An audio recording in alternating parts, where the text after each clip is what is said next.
Eu quero te convidar para a leitura da palavra de Deus em Mateus 18. Mateus, capítulo 18. Eu vou ler a partir do versículo 1. A gente está conversando, e é o nosso tema do mês, tema do nosso aniversário, que é em tempos de inteligências artificiais, conexões reais. Eu acho que a grande contribuição da igreja para o mundo, em geral, é ser uma contracultura diante do mundo.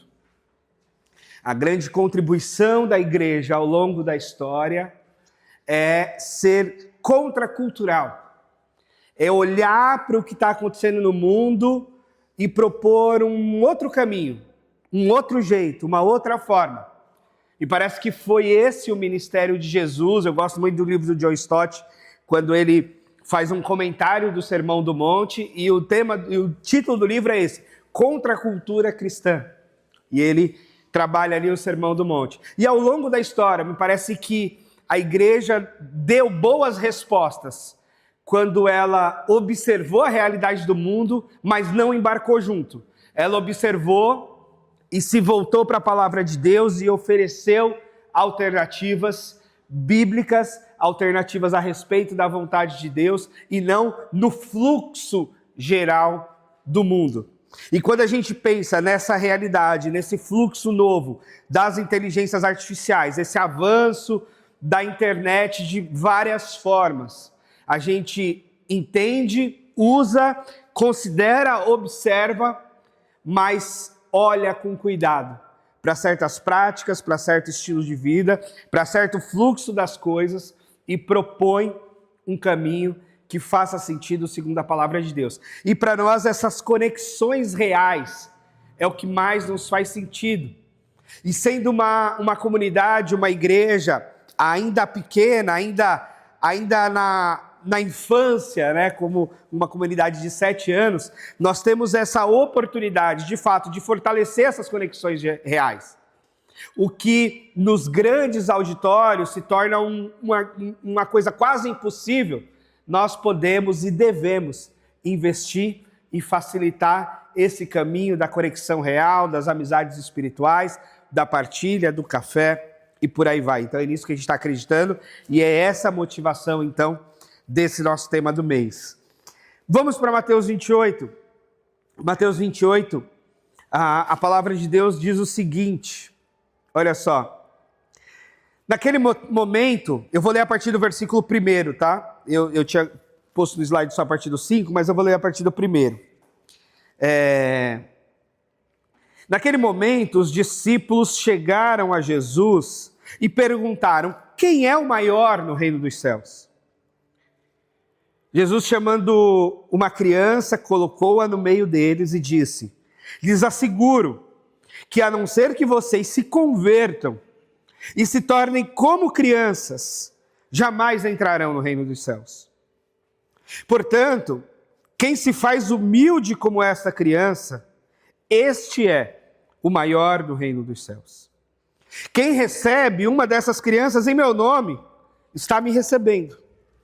Mas quem fizer cair no pecado um destes pequeninos que creem em mim, melhor lhe seria amarrar uma pedra de moinho no pescoço e se afogar nas profundezas do mar. Ai do mundo, por causa das coisas que fazem cair no pecado. É inevitável que tais coisas aconteçam, mas ai daquele por meio de quem elas acontecem. Se sua mão ou seu pé o fizerem tropeçar, corte-o e jogue-o fora. É melhor entrar mutilado ou aleijado que tendo as 2 mãos dos 2 pés e ser lançado fora. É melhor entrar na vida com um olho só, do que tendo 2, ser lançado no fogo do inferno. Pai amado, a gente pede ao Senhor, a gente confia no Senhor, que o que lemos agora é de fato a Tua palavra, e que o Teu Espírito Santo está entre nós, habita em nós, e fala conosco mais uma vez, Senhor, em nome de Jesus. Amém. O exercício da pregação exige um conhecimento técnico, né, que a gente aprende muito na faculdade. Está aqui o Gerson, prova de que eu frequentei aquele lugar por 4 anos, pelo menos. E se estudou é outra história, né, mas frequentei. E a gente aprende as técnicas de hermenêutica, de interpretação, de homilética, de preparação e exposição do sermão, as técnicas de leitura bíblica, o aprendizado dos contextos e tal. E cada semana, então, a gente faz um pouco esse exercício para preparar e ministrar uma palavra. Mas também, e eu acho que, na verdade, o exercício mais desafiador é essa angústia do pregador de perguntar para Deus: Senhor, o que eu falo dessa vez? O que eu digo? O que o Senhor tem para dizer? E talvez você pode achar que normalmente, durante a semana, um anjo vem me dar o sermão, assim, pronto. Mas não é assim que acontece, né? A gente fica na angústia, na verdade, eu pelo menos, tentando discernir, tentando entender, e essa angústia passa por olhar o nosso tempo, por entender o que está acontecendo, por observar a vida, as coisas, a igreja, por pensar um pouco em cada um de vocês e pensar o que o Senhor tem para dizer. O Heschel, que era um importante rabino, ele dizia que os profetas de Deus, os homens e as mulheres de Deus, eles não receberam algo pronto da parte de Deus para escrever a Bíblia, por exemplo. Eles não receberam algo psicografado, não foi um anjo ou o próprio Deus que soprou no ouvido deles palavra por palavra para que eles falassem. Não foi assim. O Heschel fala que Deus dava um sentimento ao profeta, que Deus dava um peso no coração do profeta. E a partir desse peso, a partir desse sentimento, ele discernia e colocava em palavras o que Deus estava querendo dizer. Então eu acho que na vida ministerial, nesse aspecto, e na pregação, tem esse elemento, e precisa ter. Ganhar de alguma forma esse peso, já que não vem assim um anjo sussurrar palavra por palavra, mas ganhar um pouco esse peso, ganhar um pouco esse sentimento que muitas vezes se traduz em uma certa angústia, para discernir o que Deus tem para a gente a cada domingo, por exemplo. E essa semana foi uma semana muito perturbadora para mim, e eu acho que para todos os pais, talvez. Porque a gente viu uma denúncia muito relevante, muito séria do influencer Felca. Muito embora eu não estou aqui considerando ele, porque de fato eu também não conhecia ele, e nem achando que ele é um herói nacional, porque tem muita gente nesse Brasil trabalhando com proteção de crianças há muito tempo e de forma muito séria. Mas pela repercussão da fala, isso explodiu de forma mais intensa.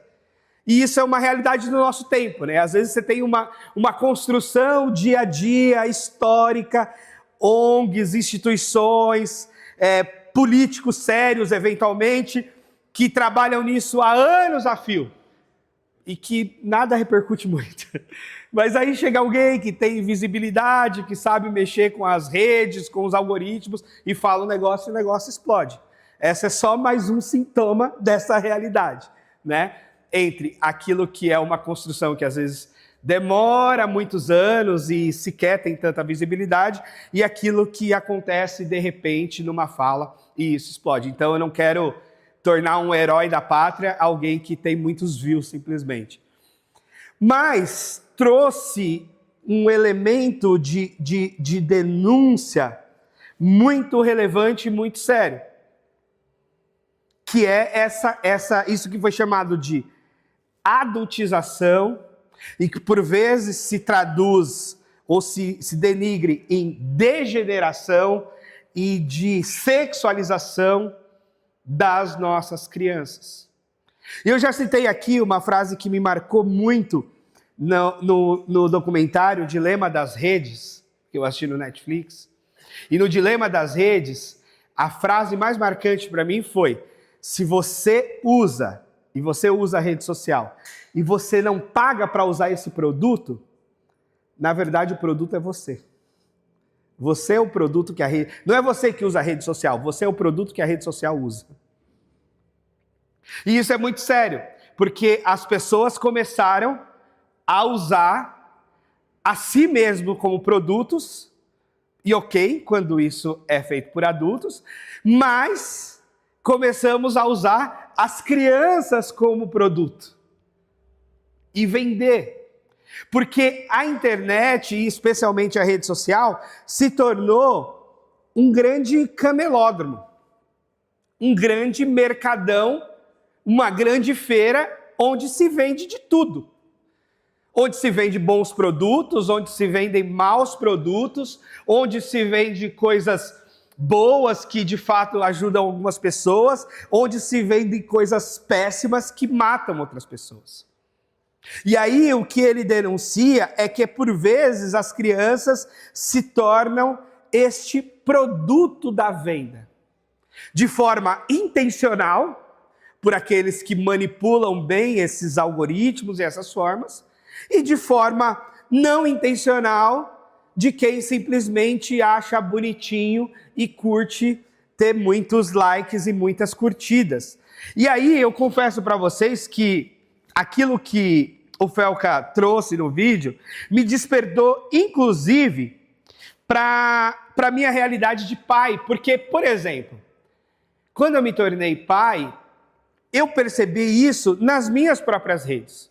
Porque na minha rede social, por exemplo, se você olhar lá, tem basicamente conteúdos da Igreja Batista 21, que eu vou replicando, buscando alcançar mais pessoas, com uma palavra, com uma pregação, com um corte de vídeo, com uma postagem, convidando para isso, para aquilo. Basicamente é isso. E isso tem uma relevância não muito grande em termos de curtidas, visualizações e compartilhamentos.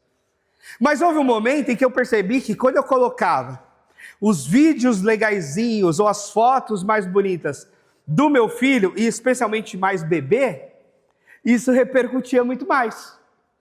Porque todo mundo acha bonitinho, uma criança, um bebê e tal, aí o povo da família também interage mais, aí os amigos e não sei o quê, e às vezes tem uma coisa engraçada, às vezes tem uma conversa, uma atitude. E isso gerava mais likes, repercutia mais, eu falo, nossa, que legal, né? Como repercute isso, como movimenta, e às vezes encontrava as pessoas e falavam assim, eu vi seu filho, que bonito, a cara do pai, aí eu ficava todo feliz. Aí eu fico triste quando alguém diz, não parece com você, aí eu fico triste, mas assim segue. E aí, eu já tinha tido uma ideia e um certo cuidado, porque em alguns momentos eu já tinha visto dicas, e esse tema da proteção das crianças é um tema do qual também eu acompanho há um tempo. Eu fui assessor do Carlos Bezerra Júnior em 2010, 2011, 2012, há 15 anos atrás. E lá já houve uma CPI, chamada CPI da pedofilia. A gente desenvolveu uma cartilha, 7 passos para a proteção da criança. Eu dei palestras com essa cartilha e tal. Então isso eu estou falando de 15 anos atrás. Quando eu trabalhei na primeira Igreja Batista de São Paulo com a Débora que está aqui, a gente trabalhou nisso, e ela especialmente desenvolveu política de proteção às crianças da igreja e tal, parceria, coisas com a Visão Mundial, coisas com várias entidades outras de proteção das crianças. Então não é exatamente uma coisa nova para mim, e aqui nesse púlpito a gente já falou algumas vezes. Mas me trouxe mais ainda o alerta de perceber os riscos disso. Os riscos disso quando a gente faz essa exposição, e o texto bíblico é muito interessante porque ele fala que nós devemos ser como crianças para entrar no reino dos céus. E o que a gente está fazendo com as crianças, segundo a denúncia do vídeo do Felca, é tornar as crianças adultas. Veja que inversão da coisa. A gente está pegando crianças e fazendo um processo de adultização indevida. Quando Jesus nos dá uma resposta totalmente inversa a respeito disso. Jesus diz: vocês que são adultos, vocês devem ter um coração de criança para entrar no reino. E não é vocês pegarem as suas crianças e torná-las como adultos. Colocá-las para fazer negócios, colocá-las para trabalhar em seu nome e usá-las de qualquer outra forma. Veja o quanto o evangelho se torna uma resposta contracultural para o nosso tempo, mesmo diante de um texto tão antigo. E aí, a outra coisa que nós devemos fazer é receber essas crianças como se a gente recebesse ao próprio Jesus. Quem recebe essas crianças em meu nome, me recebe.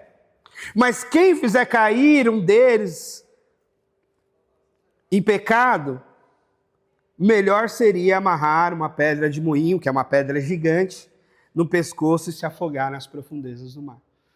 Jesus tem todo um estereótipo muito legal, muito bonzinho, muito acolhedor, muito amoroso. E é verdade, na maioria da sua jornada, do seu ministério e das suas aparições no Novo Testamento. Mas há momentos muito específicos em que ele é muito duro, é muito incisivo e é muito direto. E nessa questão das crianças ele é. Ele é muito bonzinho, muito legal, protege muita gente, é contra matar, morrer, não sei o quê. Mas quando chega no tema das crianças, ele fala, se vocês fazem se perder um desses pequeninos, seria melhor vocês se matarem afogados. Seria uma morte menos prejudicial para vocês. Se você olhar isso desavisado, você fala assim, nossa, Jesus é a favor do suicídio? Quase isso no caso de você abusar de uma criança. Jesus está dizendo, é melhor você amarrar uma pedra no pescoço e se atirar no fundo do mar. Quase isso. E aí, é importante que a gente tome consciência dessas necessidades de conexão e de proteção. Porque além da venda que eventualmente a gente pode fazer dos nossos filhos, trocando a imagem deles por likes, né? Porque no final acaba sendo isso, a gente troca uma imagem por likes. Há pessoas profundamente más que vão usar essas imagens bonitinhas, engraçadinhas, nas suas redes de pedofilia. E aí essa parte é que se torna mais perturbadora. Que é aquilo que é uma foto engraçadinha, que pode ser uma foto dentro da igreja, das nossas crianças dançando, correndo e brincando, que é aquela foto na praia, das nossas crianças brincando, que é a foto do neném de fralda andando, virá conteúdo de pedófilo em rede social, não só consumido, como comprado e vendido. E aí essa parte aqui é perturbadora. Essa parte que faz a gente olhar para o mundo e para a realidade e dizer, o que Deus está fazendo que não destruiu tudo isso aqui logo? O que Deus está fazendo que ele já não mandou o anjo Miguel com a sua espada de fogo e já destruiu esse negócio aqui todo? Porque é muito doido. E esse sentimento, em geral, e para mim, que sou um sujeito que tendo a ser otimista, que tendo a olhar a vida e as coisas legais, e as pessoas que fazem coisas por amor, por solidariedade, por movimentos sociais, legais, bonitos, etc. Que eu falo, nossa, agora a humanidade vai, né? Agora a gente está aqui solidários, amorosos e tal. Aí a gente se depara com uma denúncia dessa, que é uma realidade meio que sabida, mas que, né, veio à tona, sim, repercutiu mais. E a gente fala, meu Deus do céu, realmente a gente tem de voltar para a Bíblia e dizer, realmente o mundo jaz no maligno. Realmente há forças demoníacas agindo na história o tempo todo. E agindo do nosso lado, agindo nas nossas redes, agindo em todo lugar e talvez, eventualmente, usando nossos filhos, as nossas crianças. E isso é muito doido. Isso é muito duro de entender, de saber, de admitir e de lidar. E aí a gente vai seguir olhando para o Salmo 123:3. Eu gosto muito, uso muito para ler esse texto aqui nos aniversários das nossas crianças, porque a Bíblia diz assim: os filhos são herança do Senhor. Os filhos são como essas heranças de Deus, são essas flechas na mão do valente, que são atiradas lá longe e etc. Que bom!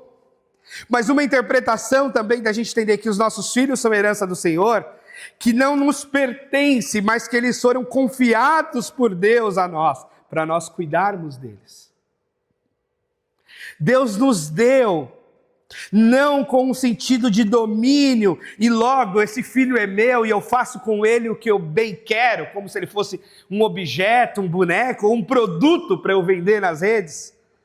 Não, essa não é a melhor perspectiva da sua relação com seus filhos. Mas sim, os seus filhos são uma herança de Deus para você, confiados por Deus a você, e você terá de prestar contas a Deus do que você fez com eles, do como você cuidou, do como você protegeu. E isso, primeiramente, para nós, com relação aos nossos filhos, mas isso também serve para nós, enquanto igreja, diante dos filhos que vão nascendo nessa igreja, que vão sendo apresentados nessa igreja, que frequentam esta igreja. E nesse aspecto também nós temos a obrigação de sermos cuidadosos e protetores deles. E aí no mundo digital, muitas vezes as crianças são transformadas em uma marca, em uma atração, ou até em uma ferramenta de engajamento. Se você olhar as redes nossas da igreja, o engajamento que a gente tem quando a gente posta fotos das crianças, quando a gente posta as crianças cantando aqui na frente, é muito maior do que quando a gente posta qualquer coisa de nós adultos, da minha pregação ou do louvor. Porque é bonitinho, porque é engraçadinho, porque é bem visto e repercute mais. Mas é um risco a gente usá-los como ferramenta de engajamento, entende? É até uma tentação querer usá-los como uma ferramenta de engajamento, inclusive na igreja. Usar as crianças como ferramenta de engajamento, inclusive na igreja. E aí a gente deixa de ser um espaço de cuidado, de ensino, de proteção, para ser um espaço de venda, por ser um espaço de criar repercussão atrativa.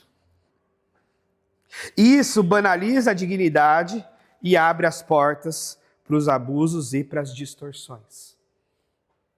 Os abusadores são atraídos por essas imagens e podem ser atraídos para esses locais onde as crianças estão e são vulneráveis. E aí, uma coisa um pouco mais perturbadora é a história que a gente tem de relatos de abusadores que se engajam em ministérios com crianças, de abusadores que se engajam em recreações de festas infantis, de abusadores que se engajam em voluntariado de ONGs, abusadores que se engajam onde tem crianças para abusar.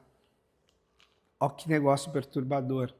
E ó que desafio que a gente tem de proteger as nossas crianças desses predadores que podem aparecer nos lugares mais inusitados e mais tidos como improváveis. E a gente tem de perceber, proteger, denunciar e etc.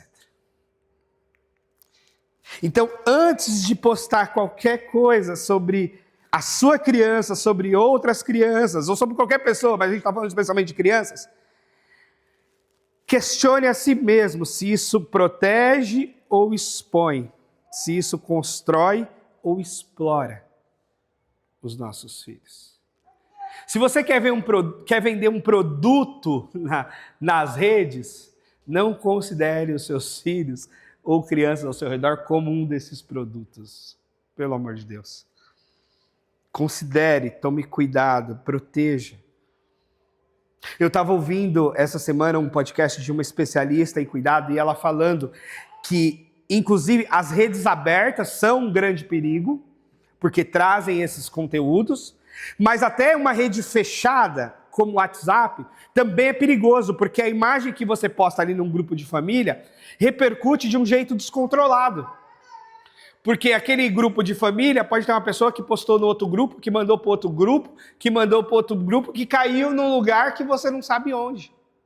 Então essa especialista, ela fala que é melhor você ter uma rede social mais fechada, mesmo que uma rede como o Instagram, mas você usar os mecanismos de fechamento e deixar o acesso restrito àquelas pessoas de confiança que não poderão pegar aquela foto nem fazer print dela, mas olhar simplesmente, do que inclusive você mandar no grupo da família do WhatsApp, porque depois você não tem controle de como aquilo repercute. É muito doido isso, porque uma das coisas que eu mais faço em casa é repercutir às vezes a imagem do Estevão para a família. A mãe da Cris mora a 600 quilômetros, a minha mãe mora a 300 quilômetros. Então o contato que eles têm são as chamadas de vídeo que a gente faz, e a gente tenta fazer todo dia, e as fotos que a gente manda. Mas a gente não tem controle de como essas fotos podem repercutir de um lugar para outro lugar, de um encaminhamento para outro encaminhamento, e por onde vai. É isso que eu estou falando que é muito perturbador. E aí a exposição rouba a inocência, porque a internet não esquece. E as fotos e vídeos de hoje podem ser usadas de forma indevida amanhã, ou hoje mesmo. Porque aquilo fica exposto. Porque aquilo fica posto para todo mundo ver, para todo mundo observar e para todo mundo usar, e você não sabe como vai ser usado. A adultização força crianças a se comportarem como adultos para agradar a audiência.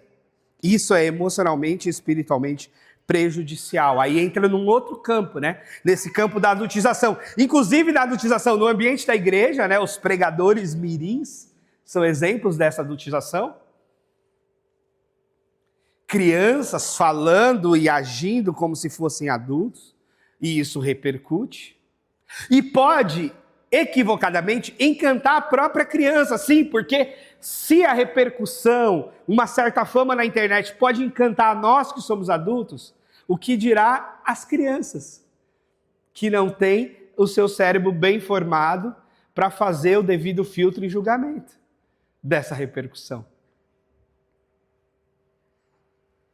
E Jesus adverte que se a gente fizer causar um desses pequeninos, isso é um pecado muito, muito grave. E ele diz, ai do mundo por conta dessas coisas.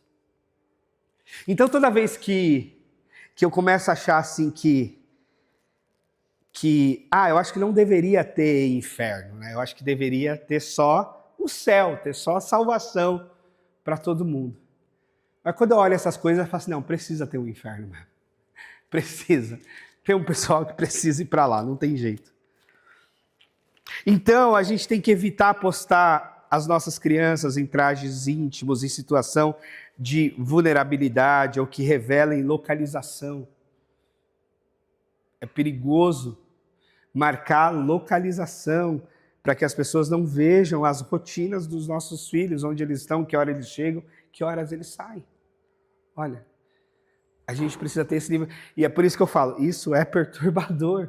Por quê? Porque já não basta tantas preocupações que a gente já tem, né? Se comeu direito, se está bom de saúde, se está com vacina em dia. A gente vai ter que se preocupar com isso também. Com essa questão de vulnerabilidade deles, de possível exposição deles. Nós, como pais e como igreja, somos guardiões. Provérbios 22:6 tem o clássico texto. Ensina a criança no caminho que deve andar. Mas ensinar no caminho que deve andar não é apenas ensinar a Bíblia no sentido da letra, das histórias bíblicas, mas ensinar esses valores que a Bíblia ensina para nós. E esses valores precisam ser bem interpretados e traduzidos na realidade do hoje. Então a gente tem um desafio não só de ensinar as histórias bíblicas, mas de ensinar como essas histórias bíblicas devem pautar e impactar a nossa vida, em todos os aspectos dela, e aí, claro, inclusive no uso da tecnologia. A nossa igreja tem que ser um lugar seguro, que valoriza essa presença, a formação das crianças e não expõe como atração ou decoração para a rede social. Tem que ser um espaço de formação, um espaço de proteção, mas não de atração e decoração das nossas redes. É um alerta para todos nós. Guardar a infância é lutar contra o sistema que lucra com exploração e sexualização. Há um grande comércio disso. Assim como a gente sabe que há um tráfico de drogas que destrói o mundo afora, há um tráfico de armas, há um tráfico de pessoas, e agora a gente está falando de um tráfico de imagens. Há tráfico de drogas, há tráfico de armas, há tráfico de pessoas, e agora a gente está falando de um tráfico de imagens, que cria todo um submundo de crime, que às vezes a gente não tem ideia, ou que a gente não para pensar, ou que a gente não quer nem imaginar, né, que a humanidade chega nesse ponto. Mas chega, infelizmente chega. E aí a gente então precisa criar regra clara para o uso de redes sociais, para o tempo de tela dos nossos filhos. Nós temos que orar, conversar com eles sobre esses perigos online. Não é fácil. Na nossa casa a gente não é um grande exemplo. O Estevão já vê vídeos há bastante tempo, há mais tempo do que deveria. Ele não tem um tablet dele, mas ele tomou o tablet da mãe quase como o dele. E é um desafio esse controle. Mas a gente tem que insistir nisso. Cada família, claro, vai criar o seu padrão, a sua regra, tem a sua realidade, mas a gente tem que insistir nisso. Essa semana a Kátia colocou, né, a dificuldade, às vezes, de exclusão, né, do filho que não tem celular diante das outras crianças que têm celular. É um dificultador, eu acho que é um preço alto. Quem é pai de pequenos vai chegar essa hora, vai chegar esse dia, que vai ser muito difícil. Graças a Deus agora existe uma lei para não usar celular nas escolas. Infelizmente nem todas as escolas respeitam isso. Infelizmente nem todas as crianças e adolescentes respeitam o que está na lei ou o que a escola propõe. Muitas vezes os professores repercutem isso. Muitas vezes os pais ficam pedindo foto dos filhos, aí os professores ficam tendo de usar celular para tirar foto dos filhos, para mandar no grupo dos pais. Tem de tudo. Na escola que o Estevão estuda, por exemplo, é um festival de foto.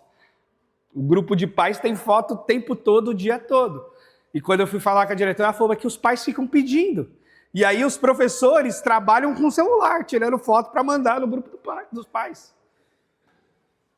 Para satisfazer os pais da escola privada, que querem ver foto dos filhos toda hora. Sem entender, talvez, a repercussão e os perigos disso. Então a gente precisa insistir, olhar para as pesquisas, olhar para os especialistas, olhar para as recomendações e insistir. E é lógico, dá muito trabalho, dá mais trabalho. Entre deixar uma criança com um tablet e a gente ter um tempo de sossego e brincar, e brinca com uma coisa, e brinca com outra, e brinca com outra, e corre, e luta, e vai, e joga bola, e não sei o quê. E aí exige muito mais energia, tempo, dedicação, atenção, do que a gente soltar ali num vídeo e deixar rolar. É difícil mesmo. E assim, humanamente falando, eu tenho muito claro a realidade ideal, que meu filho de 4 anos nunca tivesse visto um desenho em tela na vida, da realidade do dia a dia, que é difícil. Então, a gente precisa não se martirizar diante da realidade que nos é imposta, mas também não desistir de insistir naquilo que de fato é importante e melhor para os nossos filhos. E tentar se equilibrar nisso que de fato é importante para os nossos filhos. Então, alguns desafios para você. Revise as suas redes. Remova os conteúdos que possam expor crianças de forma indevida. Expor seus filhos, seus netos, suas crianças do seu relacionamento. Converse com outras famílias sobre segurança digital e discipulado no uso da internet. Isso deve ser conversa espiritual, sim. Como é que protegemos as nossas crianças da internet? Como é que a gente faz isso? Trocar informação no nosso grupo de pais, trocar informação com os nossos amigos, como é que eles fazem, como é que a gente pode fazer. Cada fase da vida das crianças também é diferente, porque uma coisa é o bebê que nasceu ontem, outra coisa é a criança com 10 anos, outra coisa é o adolescente com 15, com 17. Eu sei que tudo isso demanda um tipo de diálogo, um tipo de esforço, um tipo de exercício com eles que é diferente, devido à faixa etária deles, devido aos contextos específicos. Mas nós temos de ter essa troca, nós temos de insistir, nós temos de se cuidar, nós temos que nos proteger e proteger os nossos. E isso é discipulado. Isso também é discipulado, isso também é cuidado, isso também é proteção, isso também é ensino que Deus nos exorta. A gente tem que prestar atenção nisso. Um outro desafio que eu acho que nem está aqui, mas que me ocorre agora é o quanto a gente deve investir em instituições sérias que atuam na defesa das crianças, porque é o que eu falei, né? O que repercutiu foi uma denúncia de um cara aleatório da internet. O que a gente tem que pegar essa denúncia é, primeiro, tirar as lições que possam proteger as nossas crianças e os nossos. Segundo, vamos dar uma cavada e uma pesquisada em quem de fato protege as crianças e faz esse trabalho anos a fio. Então, na nossa denominação, nós temos o Lar Batista de Crianças. Uma instituição que protege e trabalha com crianças há anos a fio. Vamos entender, vamos conversar, vamos investir. E outras instituições, ou outros especialistas, ou outras repercussões, que de fato não só estão fazendo a denúncia, mas estão fazendo o trabalho dia após dia de proteção. E saber, inclusive, esse movimento entre aquilo que é denúncia, aquilo que ganha repercussão nas redes, aquilo que fica no hype do momento e aquilo que é a construção cotidiana de proteção de fato. E a gente poder investir naquilo que é proteção de fato. Né? E aí a gente sempre lembrar o quanto Jesus acolhia as crianças e não usava como recurso da sua própria popularidade. O nosso chamado é o mesmo: abraçar, proteger, ensinar, amar e lutar contra a exploração digital, espiritual, prática, nos engajando em oração, vigilância e ação. Essas três coisas se somam e são igualmente importantes. Esse cuidado, esse prestar atenção, essa proteção, essa interação com os nossos. Como uma ferramenta de cuidado, de discipulado, como um testemunho para a sociedade de que sim, nós estamos preocupados, sim, nós estamos agindo de forma prática, sim, nós estamos protegendo, tomando iniciativas, orando, lutando nesse cuidado.